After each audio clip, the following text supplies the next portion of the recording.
அடிப்படையில் அமமுகவை பொறுத்த வரைக்கும் அவங்களுக்கு என்டிஏவுக்கு திரும்புவதில் ஒரு தயக்கம் இருக்கிறது. ஆனால் ஒரு டிஎம்கேவை வீழ்த்துறதுக்கு வேற என்ன பாசிபிலிட்டின்னு டிஎம்கே கூட போகிறதுல அவங்களுக்கு சில சங்கடங்கள் இருக்குது. நீங்கள் ஒரு பல ஆண்டுகளாக எதிர்கட்சி தீய சக்தியெல்லாம் சொல்லி ஒரு கட்சியை எதிரியாக கட்டமைத்து விட்டு திடீர்னு ஒரு இடத்துல மூவ் ஆகிறது அவங்களுக்கு கஷ்டமான ஒன்று. எனக்கு என்ன தோணுதுன்னா, அதிமுக பாஜக கூட்டணி இந்த நிமிஷம் வரைக்கும் முடிவெடுக்க முடியாமல் இருப்பதற்கு ஒரே ஒரு நபர் தான் காரணம்.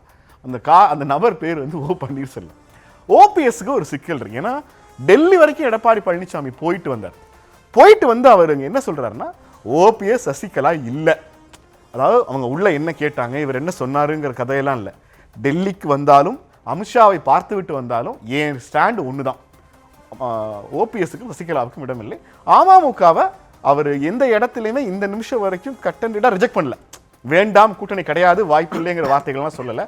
அமமுகவை ஒரு ஒருங்கிணைந்த என்டிஏவுக்குள்ள, அதாவது அமமுகவுக்கு அதிமுக தொகுதிகளை ஒதுக்காது, அதிமுக பாஜகவுக்கு தொகுதிகளை ஒதுக்குவாங்க. பாஜக உள் ஒதுக்கீடாக அமமுகவுக்கு தொகுதிகளை பெற்றுக் கொடுக்கலாம். அப்புறம் பொதுவாக இன்னொரு சிக்கல் என்ன இருக்குன்னா, அதிமுகவோட ஓட் பேங்க்கும் அமமுகவோட ஓட் பேங்க்கும் ஒரே மாதிரியான லேண்ட்ஸ்கேப்பில் இருக்குது. ரெண்டு பேரும் ஒரே மாதிரியான தொகுதிகளை கேட்பாங்க. இந்த சிக்கலை எப்படி தீர்க்க போகிறாங்க அப்படின்னு.